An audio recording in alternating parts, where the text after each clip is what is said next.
Hey, welcome back to my channel. This is Jay Stacks. Let's get straight to it. On September 16, 2022, Apple released the latest, or I should really say an upgrade version of the iPhone 13 to an iPhone 13 and a half, but they went ahead and called it an iPhone 14 anyway. If you've been watching other top tech reviewers like Marcus Bradley, Your Average Consumer, and other tech reviewers, they all have one phrase in common. It's the same phone from last year, but with a few minute upgrades. In fact, the top features of the iPhone 13 and a half are connection to a satellite dish in case you're stranded on a deserted island. Crash detection will alert emergency services if you get into a car accident. And finally, the main camera is 48 megapixels, which Nokia Lumia 1020 had a 41 megapixel in 2013. Apple is known for its perfection, but damn, it nearly took them nearly a decade to 4x their main camera. For a $1 trillion company, they sure know how to be very frugal. Their phone prices ranges from $800 to $1,500.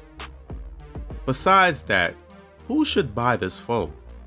Well, anybody with a cracked screen, which is 90% of y'all, in my opinion. Phones that are more than 5 years old should be upgraded. Or, if you're tired of buying Android phones and you're ready to switch over to a more gluttonous phone, then the iPhone 13 and a half, oh, I'm sorry, oops, I mean the iPhone 14 is for you.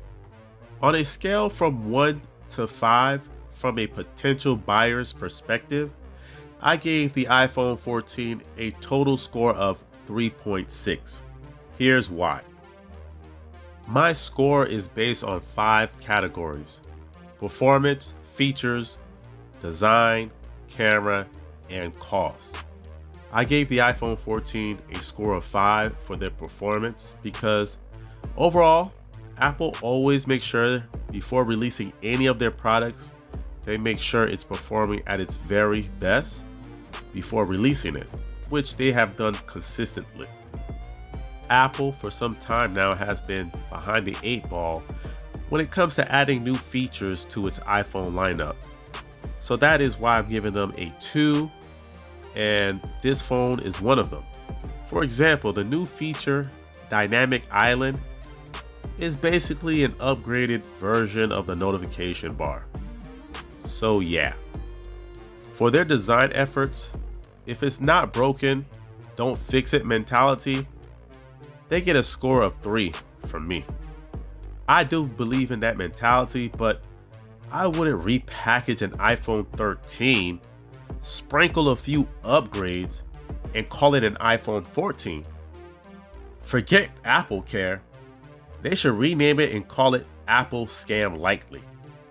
For the camera, it's a score of 5 because that is one of many things Apple have been mostly consistent with, making sure that the camera quality is on point.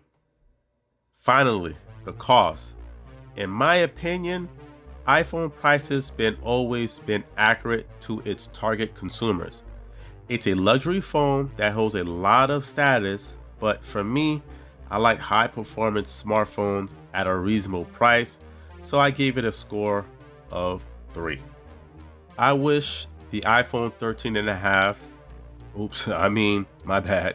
I mean the iPhone 14, the best of luck in sales, and hopefully it makes the buying experience memorable. Also, if you enjoyed today's video, hit the like and subscribe button with your big toe before you go. I'm Jay Stacks, and I'm out.